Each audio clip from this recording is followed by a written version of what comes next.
to the Festival of Storytellers.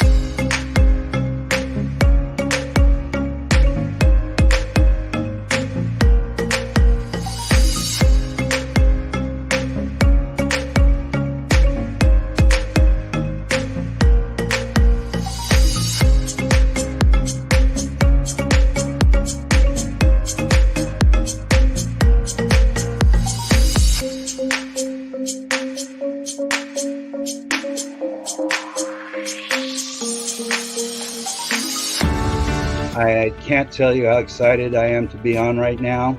It's been a couple of weeks of excitement, getting prepared, and I've done a lot of things in my life, but this has got to be close to the top. Thank you, Reader's Magnet, and thank you, John, for putting this forth and taking the chance on us authors in presenting this out to the world. I've enjoyed this immensely, Joanne. Ellie, so have I. Thank you for who you are, and thank you, Reader's Magnet. You all are beautiful, and you've worked so very hard, and we are blessed. We are. I thank everybody that's involved with this process, because we know writers need readers and writers need publishers. We thank Reader's Magnet and everybody that's involved. I love Reader's Magnet. They say, we share your stories with the world.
Welcome to the Festival of Storytellers. I'm Ellie Gazzetta. I am your moderator for this hour with our author, Scott Harral. I am the author of One Caregiver's Journey and the Generations of Good Food. My initial thoughts about moderating Scott is that this is going to be fun. Scott and I did this the season 1 of the Festival of Storytellers. So you will sit back and enjoy what's going to be a fun hour. I'd like to thank Reader's Magnet and the staff for all they've done in preparing to put this event on. And I'd like to invite you all to follow us at thefestivalofstorytellers.com and see the multitude of authors who have booths, who have books, and follow the schedules for who is live doing what at what time. This is also being broadcast on the Reader's Magnet Facebook page and their YouTube channel. For the audience who is joining us, For the audience who is joining us, I would like to say, if you've got questions, please use the chat box and send them on, and our backstage staff will send them out. If they are pertinent to what we're discussing at that time, then we'll let Scott answer them. And if not, we'll answer them at a little later time in our presentation. Let me introduce Scott and tell you about his books, and then we'll get into this interview, buddy. Scott has been around since 1957, and he's done a lot of things and been a lot of places. He has a BS and an MS in civil engineering, and he also has a master's in business administration. He has made a career of providing construction management services mostly to the rail industry throughout the world and abroad. He has worked in Qatar in the Middle East, which was truly an eye-opener to the world. On that note, he has traveled extensively. He has visited more than 40 countries. He has just returned from a 6-week vacation in Europe, and he visits the Italian Alps every year since that's where his wife is from. The book Moon Luck. Is it likely that in the coming decades there will be one or more active space stations permanently on the moon? And it is inevitable that human life will be taken by another while people are living in the moon colonies. Will we be prepared for the first time it happens? Moon Luck is a story of 30 astronauts living on the moon for extended periods of time. It's a story of astronaut scientists, astronaut explorers as they grow plants on the moon, explore and find mineral ores, carry out experiments and research, and develop animosities as well as close relationships. One of the base's senior members dies in what appears to be an accident. The story follows the trail to discover the actual perpetrator, leaving us with the question, is it murder if it happens on the moon? Welcome, Scott. So nice to see you to discuss your fiction, nonfiction book again. Oh, well, Ellie, it's so good to see you again. This is a true honor and a privilege. We started the season 1 off. Yes, we did. And so I have to say, I want to thank Reader's Magnet as well as you. Things have really come along since that first season. They're really doing a great job, and I'm very impressed and very privileged to be a part of this. So thank you for that great introduction. You spoke about the book. I guess I'm all done. Nothing else to do then. Oh, no. We got a lot to do here. So you've said that Moon Luck really is classified as science fiction, but a lot of it is written on some of your personal experience.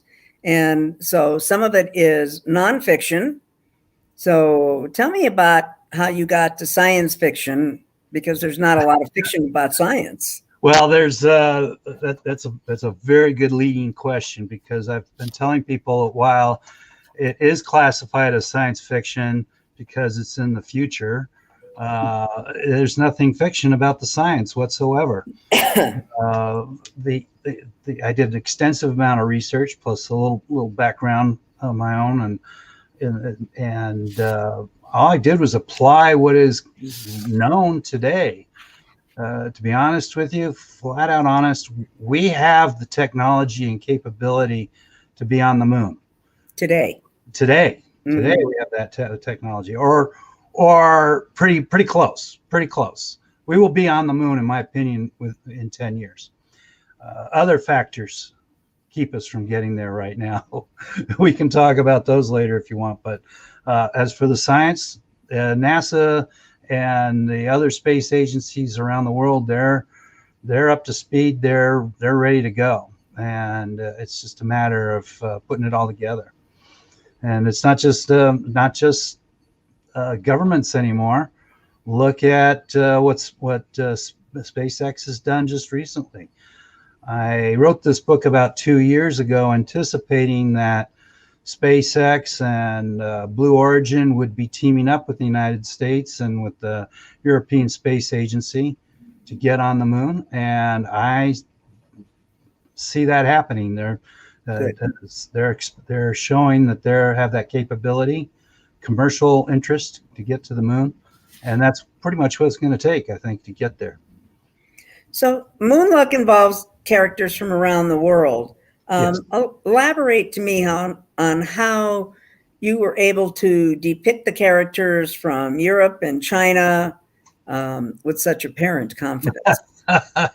Well, it's all based on my experiences. I've been fortunate, very fortunate, since very early in my life to travel abroad. I've lived in Italy, worked in the Middle East, worked at different projects in Europe, and I've been traveled there frequently for vacation. And as I just mentioned to you earlier, and you stated, I just spent 6 weeks there in Europe. I love the exposure to other cultures and other people I've met. As I said, been to 44 different countries so far, and I've been to Russia, China, Ukraine, all the countries in Europe. I've been South America, Asia, you name it. Well, there's a few I haven't, that's for sure, but I'm trying to get there. But my point is that I've encountered just the most wonderful people everywhere I've been. I do not think that the governments of these various countries adequately reflect the true nature of the people. People are good from the ones I've encountered. Obviously not all, but certainly a vast majority. And it's these people that I've encountered and worked with that I've brought in as characters in my book to make it a very international story. So Scott, since you mentioned SpaceX and Blue Origin, okay. Since you mentioned those, what do you think about millionaires and billionaires going into space and spending that kind of money for an 11-minute ride? Well, somebody's got to do it. They can afford it. That's good. And their investment for their joyride, if you want to call it that, helps provide the money that we need to get more science out there, more technology out there, and the equipment to get off planet, whether it be on a space station, whether it be on the moon, or whether it be a venture to Mars. It takes money, and if some of these people got the money to spend and help contribute to our overall cause, I'm all for it. In fact, in my book, I mention about a billionaire being on the International Space Station. Perhaps not favorably, but I am writing a sequel now to my book, and I plan on having one of the astronauts being a businessman who pays for the right to come and visit. So I'm going to put that as a character in my next book. So you portray humans like you and I living on the moon in 10 to 20 years. And we kind of mentioned this already. You think it's really something that's quite evident that's going to occur? It's doable. Absolutely. I absolutely believe it. The technology is there now, or is getting there. The governments and the companies are pulling together to try to make this happen. It will happen. Let me say that we went to the moon in the 60s primarily because we had a goal. We had to beat the Russians, so we had a reason to go. and that was what got us there. And once we beat the Russians, nothing happened. We didn't have no reason to go back. Well, I'm telling you, it's my prediction based on what I know and what I've seen. China will be on the moon with a base station before us. And that's the way I present it in my book. And that'll be the motivation and incentive for us to finally get there ourselves, because we got to go. Can't let them be there alone. So you think the space race is still very real? I think it's very real. All you have to do is look at current headlines. China's got projects on the moon. They landed on the far side. The first ones to do that. They're on their way to Mars. They're our competition. So tell me, did you have any frustrations while you were writing this book?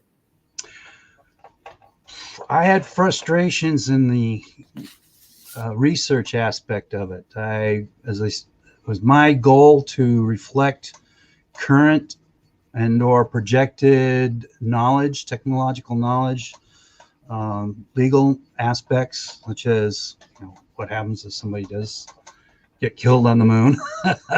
And I tried reaching out to a number of different entities, United Nations, some other scientific entities, about success.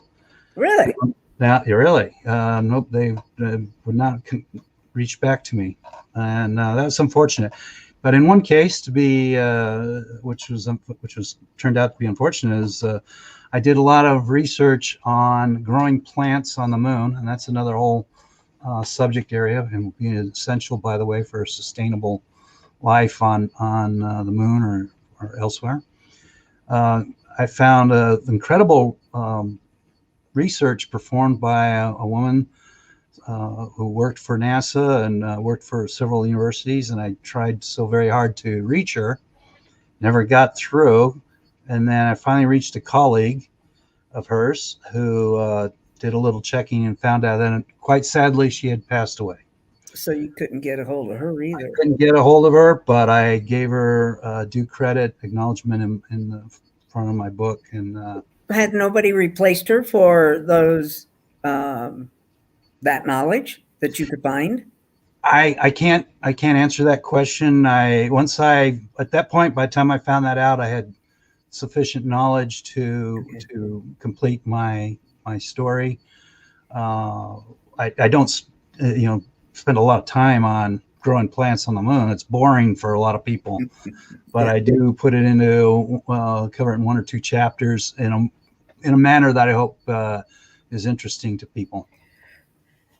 Well, it would be very fascinating to all the master gardeners that we know, but probably the scientific piece of it would not. Yeah.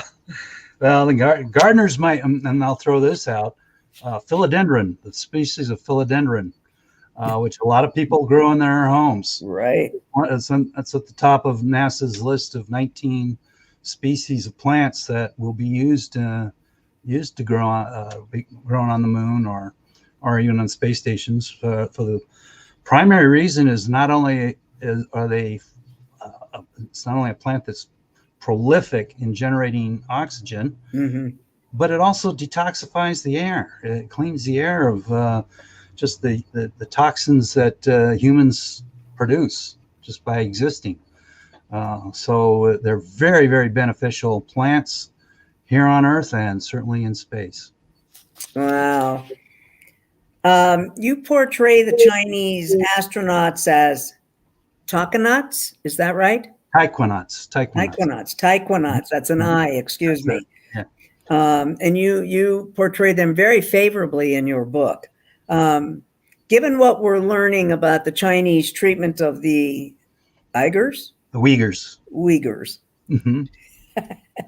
That's okay. You taught me all about Cutter last time. So now there you go. Okay. I'm gonna take it.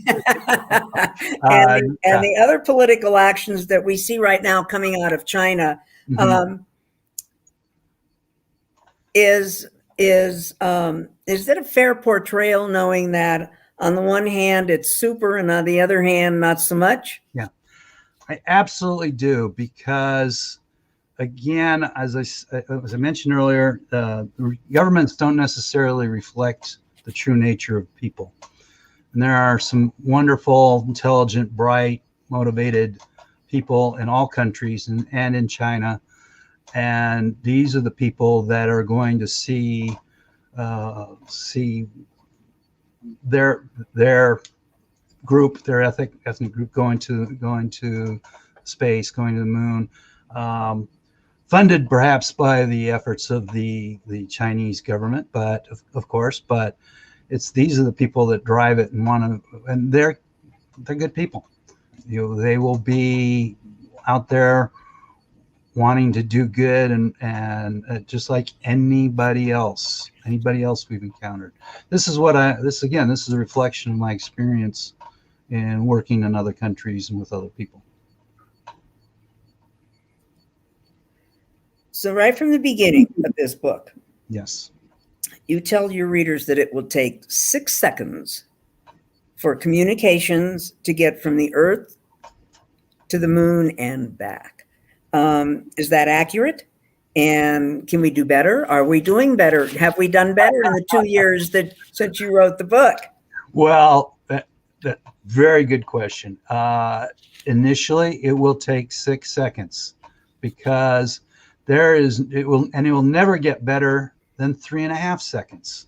That is the actual time it takes a radio signal to go from the moon to Earth and get back. That's the round trip time. 3.5 seconds, which doesn't seem like a lot, but try not talking to somebody for 6 seconds on the phone, right? And the other part of that 2.5 seconds is the technological elements of creating the signal, transmitting it, and then regenerating it as a voice or video image at the other end. So I've said, yeah, it's going to take 6 seconds. Going to get better? It's not going to get any better than 3.5 seconds. And this is just to send a communication to the moon. Wait until we start going elsewhere. Talking about being on Mars as an example, when they're close, their orbits of our 2 planets actually are close, it's still going to take 30 minutes minimum for a communication. And I believe that was expressed in the book The Martian, that indicated how long it took to communicate. On the far side, when our orbits are far apart on opposite sides of the sun, it's going to take, I haven't calculated it, but hours to days for a radio signal to get back. So 6 seconds, yeah, it's realistic and highly probable, and it's something that we're going to have to contend with. Wow. Tell me more about the importance of growing plants in space and then growing plants on the moon. You said that they provide essential nutrients for humans to sustain themselves, but are your astronauts going to be walking around like you and I are doing right now, or are they going to be all suited up? Good question. My projection for the story is 10 years after we've established our first moon base. So I've had a time, and what I envision happening is that the joint venture, which I call MET, Moon Exploratory Team, so no fancy name, they'll design a system of modules that will be periodically sent up and added to the station, so as they create a larger and larger volume, internal volume, so that we'll start off with a very few astronauts, and it'll constantly expand as we get more of these modules built in. So 10 years after they start it, I envision that we'll have the capacity to hold 30 astronauts, along with a tool shed, as I mentioned in there, a science station, a medical facility, um, and a garden. So are these plants going to be planted like in a greenhouse, or are these plants going to be just planted on the moon?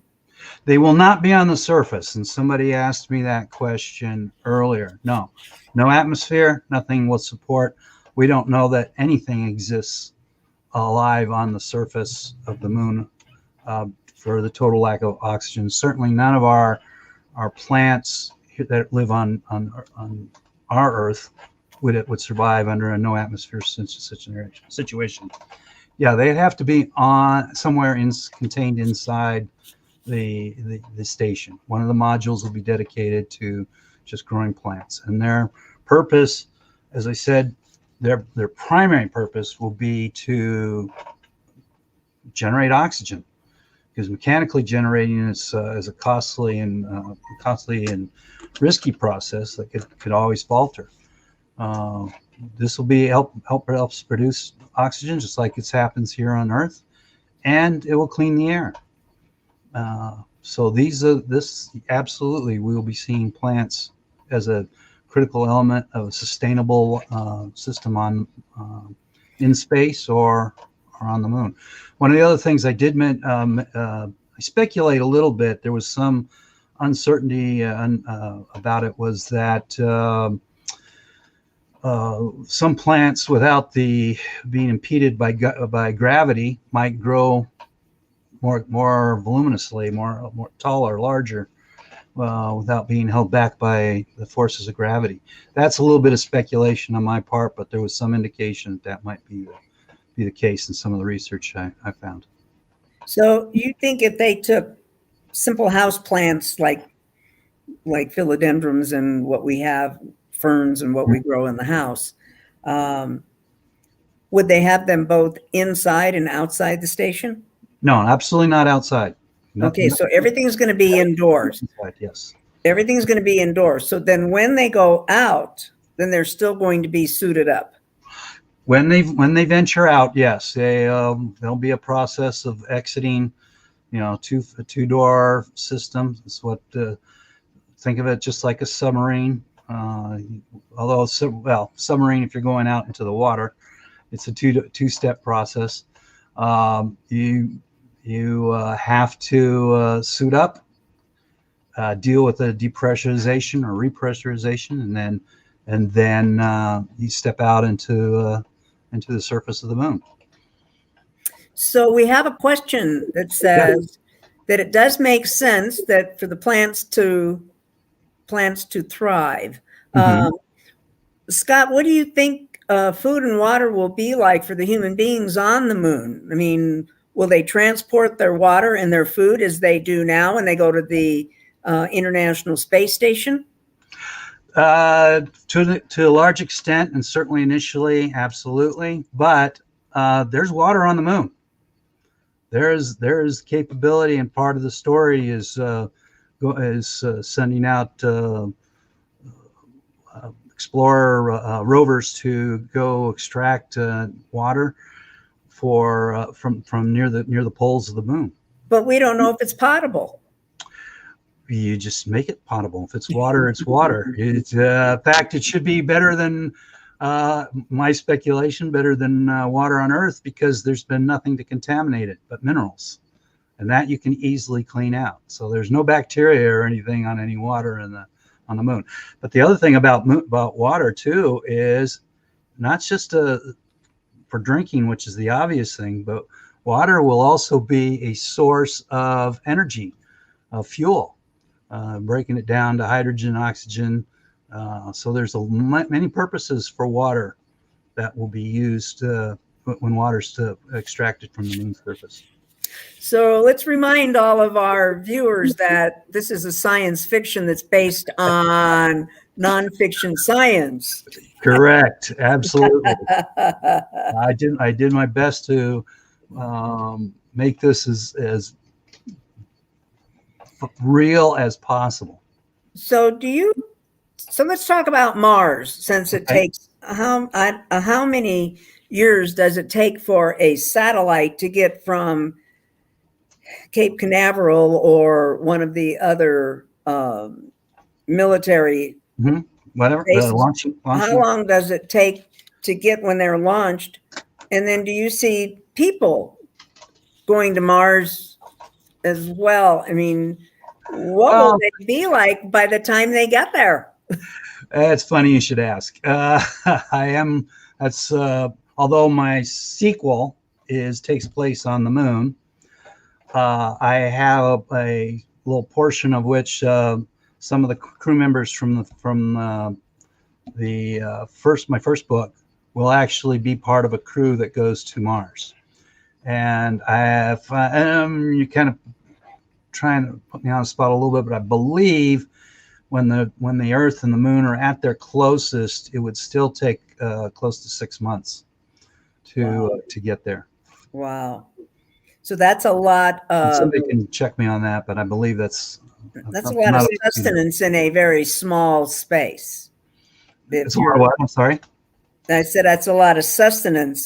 It's a lot to have to go through in a very small space till you get there, till you can stretch your legs, let's say. Well, that's why we've had the International Space Station up and about for so many years, so we can conduct these experiments close to home, where we can extract the astronauts should anything go wrong, and we've had to do that, as you probably know.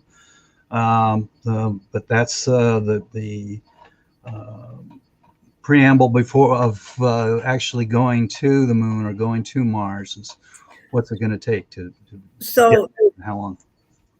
So right now, for the International Space Station, many educational facilities are sending experiments up.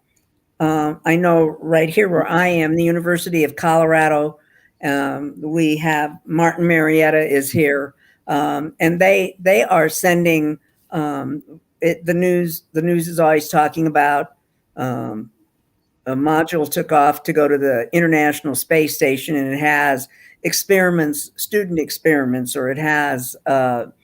So do you foresee on the moon that would also occur, that there would be the multitude of work, or would it just be strictly work on the moon? Absolutely, there'll be some affiliation with universities, with high schools. Let me elaborate a little bit more on what's real. The International Space Station is affiliated with some high schools in the United States. And what it is they allow those students to create and develop scientific experiments to be conducted on the space station. And materials are arranged to get up there if they're approved. If the program is approved, they're arranged to send up to the space station, and the astronauts will conduct those experiments on behalf of the students, providing them with the results, video, whatever it is. So that goes on now, as you and I fully anticipate that will happen with a base station on the moon. And in fact, one of my chapters addresses an experiment about gravity between a high school in the western states and on the moon. And they do an experiment where they drop a couple of objects from 50 meters up. That's 150 feet. And they compare the results of when they're being dropped simultaneously on Earth, when they're being simultaneously with between Earth and the moon, and the results are noted. And you drop a ball from the Earth, it falls. I think I'm going to say 3.4 seconds per second. That's the acceleration speed, and drops pretty fast. So get to be on the ground very short period of time. Whereas you drop that same ball on the moon, it's got the same height. It's going to take about twice, 3 or 4 times longer to actually hit the surface. Having said that, drop drop a feather from 50 feet up, it will take forever to get down to the surface of the Earth, if at all. Whereas you drop that feather along with the ball on the surface of the moon, and they both fall at the exact same rate. Why? No atmosphere, no friction, no air friction to slow either of them up. And so they both land at the same time on the surface of the moon. So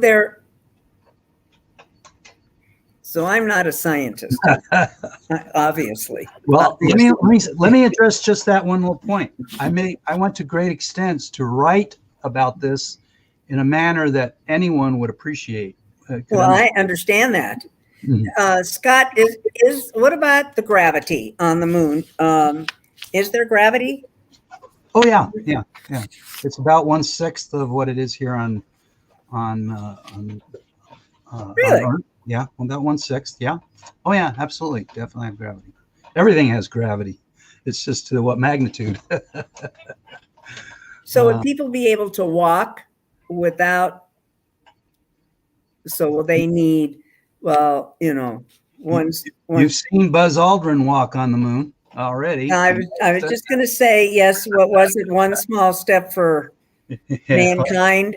Well, that wasn't Buzz Aldrin, but that's okay. That's we saw several people now. I think. Well, there was a time that they were going to the moon with great frequency. Yeah, trying anyway. Yes, for certain. Had some incidents, but yeah, you can walk on the moon. The effect is going to be unusual for somebody who's experienced to Earth's gravity, but then we adapt very quickly. It's going to be like they're going to be in space in no gravity, or essentially the total lack of a sense of gravity on the International Space Station. On the moon, it's be an improvement. So something that weighs, let's see, say 200 pounds, a 200-pound person on Earth would weigh about 60 pounds on the moon. Well, 60 pounds is substantial. Yeah. So right now we do most of this right now. And I'm diverting, by the way, from Scott's questions, but we do most of this now with robots. Would you foresee the initial experimentation be done by robots and rovers or not that they're going to murder a rover, but would you anticipate seeing the first few colonies set up with maybe several robots and rovers? Yes, in fact, that's one of I call the rover in my story affectionately Martin, for moon automated rover transport that became extended out, just calling him Martin. So he's got an affectionate name that the crew calls this rover. Yeah, absolutely. They're going to be there to help support and get people around to various places. But wherever we establish, we're going to have a reason for picking a particular base location, but it's not going to be close to everything that we want to see and do. So yeah, you're going to have the rover go out to explore other parts of the moon, for sure. So this is your first book. I mean, this is your first book, and obviously you've done a ton of research on this first book. So what else have you written, if anything, that helped prepare you to write Moonluck? That's a very complex question. Yeah. I've always, it's twofold really. I've always been fascinated with science fiction and Isaac Asimov and Herbert and Arthur C. Clarke and some of the names that sci-fi fans know. I've always been a fan of and read extensively, and so I've always had that in the back of my mind. I've been a fan of Star Trek and Star Wars, even though they're total fantasy, there's still I like it out there. It's the mind just going wild and imagination to do things. But in fact, on that subject, Star Trek, back in I think it was 1999, so a while ago, I actually wrote an episode for Star Trek: The Next Generation. Oh, how cool! Which was I submitted it. I had to go through the process. It was received by I think it was Paramount Studios. Received by them, and I was told by somebody in the industry that the fact that they held it at that point was they'd had it for about 6-7 months, that they held it, that they were going to use it. Sadly, the series it was closed out, came to an end, and so they didn't actually use my story, but the indications were that had they got another season, I might have had a script there back for Star Trek: The Next Generation. So that was one of my early ventures into fictional writing. The other thing about is on my career side in construction management, oddly enough, I spend a lot of time involved in reading and writing, be it inspection reports or contracts. Actually very adept at writing legal contracts, changes, proposal materials. I've been doing this now for 40 years. One of the things that came out of that is I've seen what not so well-written materials are. We're easily spoiled by, I'm sure amongst none of our authors would write anything poorly, but until you read something that is written poorly and can't understand what the message is and can't get, especially when it's being needed in a legal or contractual context, yeah, you learn that you've got to do how to express yourself, express correctly, use proper grammar, use full, complete sentences, and do so in a manner that makes sure your thoughts are expressed correctly. You learn that by reading what was not done correctly. In fact, that's what I tell a lot of people. So because I saw that so much, poor writing, because in my industry, contractors want to build things. They don't want to write about it, but it's a necessary part of their job. So I made it my goal to always do it right myself, which required some additional learning and practice, and to try to help others correct the mistakes. Our construction industry is rife with incorrect practices that are just accepted because it's easier to do it that way than to try to do it correctly. So have you ever given a thought to possibly teaching? That, I mean, you've got so much experience. Have you ever thought of giving of being a teacher? You could. I don't know that you would teach a science fiction class, but certainly you could teach a science class. Well, I have given seminars and some training programs, particularly in related to writing or related to construction industry. I've done that for various associations that I've been a member of, but not as a regular teacher. My wife, love her. She was a school teacher her entire career, taught 3rd grade, and then went to kindergarten. And I don't think I have that much patience to be a teacher on a full-time basis. Thank you for the suggestion, but That's not one of my aspirations. So that's not in your bucket list. It's not on my bucket list. There are quite a few other things, and that's not one of them. I'm perfectly happy to teach anybody or deal with them one-on-one, but nah, not in a classroom setting. Oh, funny. Scott, one of the things that I mentioned in the introduction is that so I guess, is it murder if it's on the moon? But they bury, and in your book, you actually bury the astronaut on the moon. Yes. Would that be a likely scenario? I mean, would they put him 6 feet under like they do here? How would they, excavate? How would they do? What would they do? Well, that's a very good question. I do have to speculate a little bit on that, but I will tell you right now, as we sit here, there is already a human buried on the moon.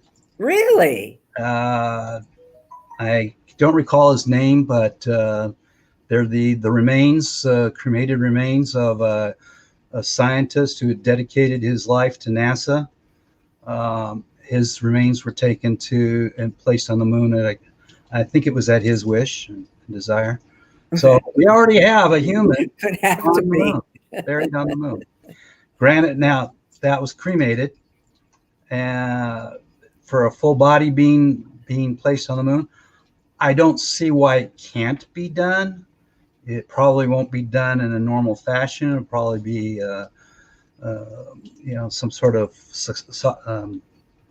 esophagus type of encapsulation of the body.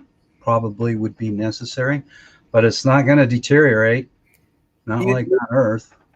All right, so that was going to be my next question, not to gross our fairgoers out, but would they decompose in the same way? No, not in my opinion. I don't think it would. And why? Well, there's nothing there to decompose it. There's no atmosphere. I mean, once the body has broken up, which is going to happen under sudden decompression, that's it. That nothing further. The organisms in the body will completely die out. There'll be nothing left to, because decomposition is a molecular chemical action that's breaking down whatever is decomposing, in this case, the body. That won't be there. That won't be able to happen.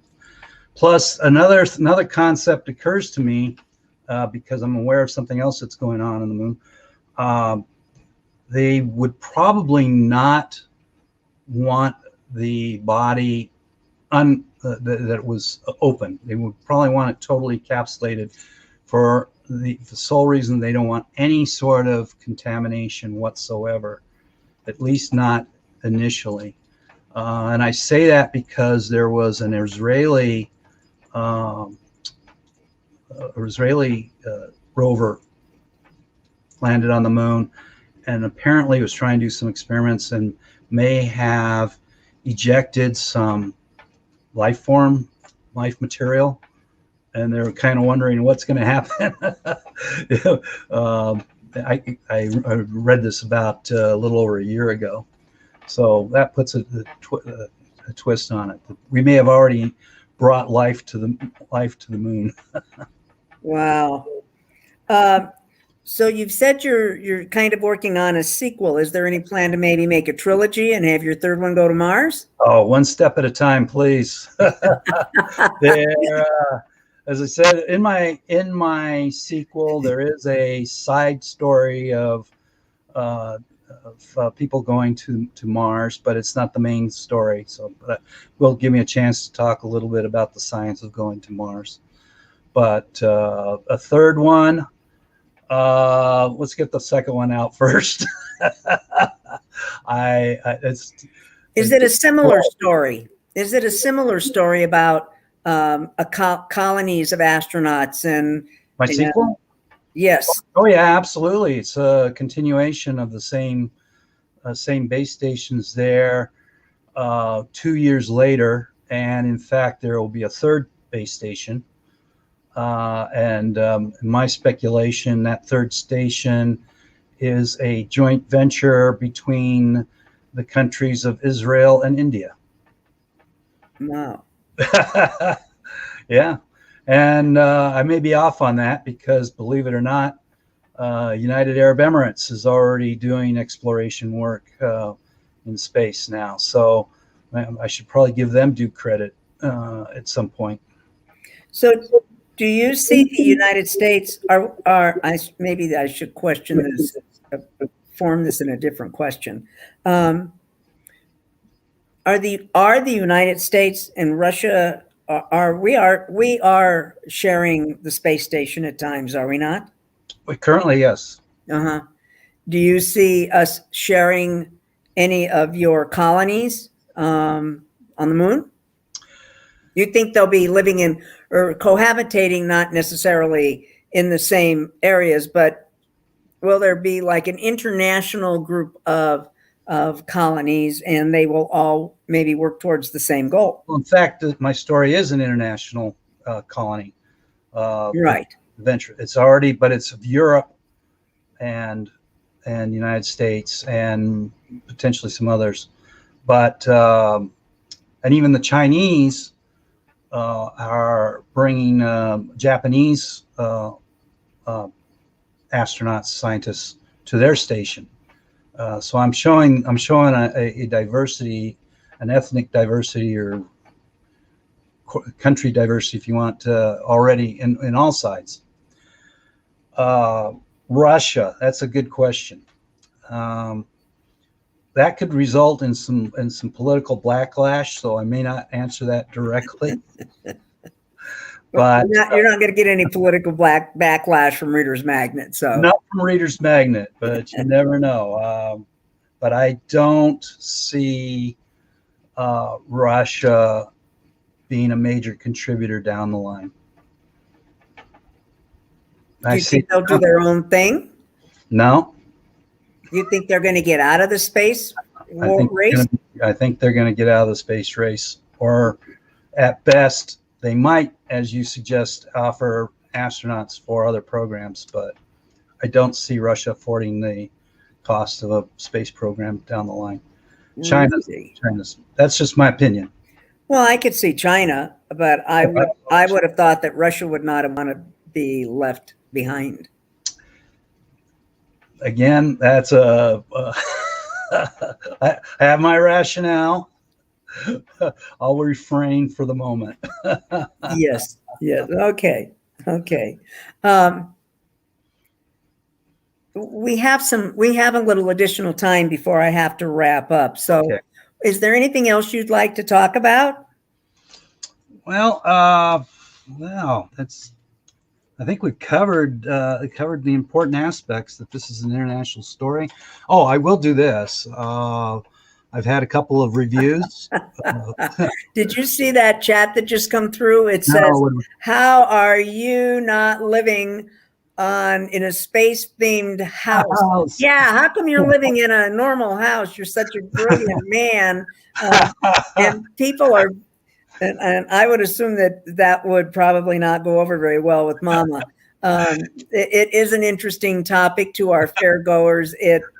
Scott and I have done this. This is our second time, and it doesn't ever get dull. He's just a very interesting, well-versed individual to write a science fiction novel. Well, there's a lot of elements of my life that are out there that my life comprises many other things. And that includes travel. If you were to take a tour of my house, you would see a ton of artwork, all of it coming from my travels. I'm a home winemaker. There's plenty of wine paraphernalia around here. Is space. I live in my mind for that. Probably the more important question which I've received in the past was, would I go to the moon? And of course, now I'm in my 60s. Probably I don't know if I'd be prepared for it. It's something you have to prepare a long time for, the physical aspects. But I wouldn't have been opposed to it. I would not have been opposed to going to the moon. I would love to have been one of the forebearers of our future establishment on the moon. I seem to have lost you, Ellie. Are you still there? Uh-oh. We may have run out. All right. Assuming she's gone, I'm just saying again, Moonluck, I wrote. I enjoy it. You can find it on Amazon.com, BarnesandNoble.com. It's only in ebook. There you are. You're back. I don't know what happened. Technology. Technology. Yeah. I was just saying my book's available on Amazon.com. It's currently published under Outskirts Press, but Reader's Magnet is republishing it, and we'll be putting it out as well. There's no audio version at this time. That's a very expensive process. Yes, it is. Down the line, that maybe. Really is an incredibly expensive process, Yes. Especially since it's mostly union driven. So, well, I'd have to see some success. But again, I will say this: I wrote this book as a passion, as all my things I do now.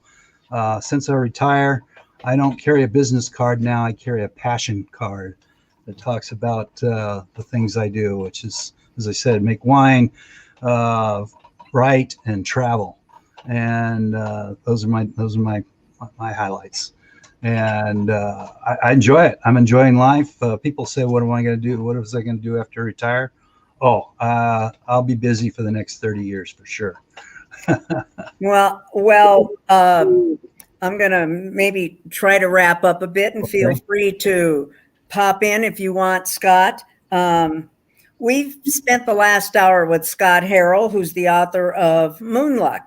And as the participants have said, it's just a fascinating book, Scott. Thank you. Scott does not have another book yet. He is working on the sequel to Moonluck, as he just said. The message of the book, of course, is supposed to be, as I said, it's supposed to be a science fiction book about a colony that sets up on the moon. But as you can ascertain from listening to Scott, he's put in a lot of his own personal research, and much of it is not based on science fiction. It's based on what he knows to be true and what he knows could be possible in the coming years of us going to the moon and living there and having experiments and somebody even getting killed. Well, let's hope nobody does get killed, but it was a good way to carry a story, and it made it interesting. And people do like to read a little bit about that. I'd like to thank Scott. I'd like to encourage our audience to visit the festivalofstorytellers.com and look at all of the very interesting authors and books. Visit some of the booths. My booth is Generations of Good Food. Scott's booth is Moonluck. And see what we have, see our websites, see where we are.